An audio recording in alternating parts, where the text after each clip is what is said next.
تعلیم الاسلام سبق نمبر 2۔ سوال: اسلام کیا سکھاتا ہے یا اسلام کس مذہب کو کہتے ہیں؟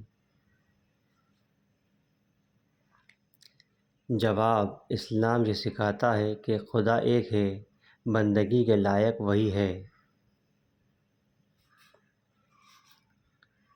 حضرت محمد مصطفیٰ صلی اللہ علیہ وسلم خدا تعالیٰ کے بندے اور اس کے رسول ہیں۔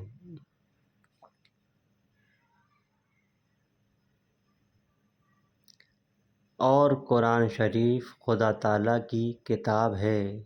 اسلام سچا دین ہے۔ دنیا اور آخرت کی تمام بھلائیاں اور نیک باتیں اسلام سکھاتا ہے۔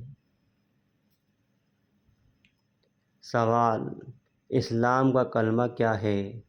جواب: اسلام کا کلمہ یہ ہے: لا الہ الا اللہ محمد الرسول اللہ۔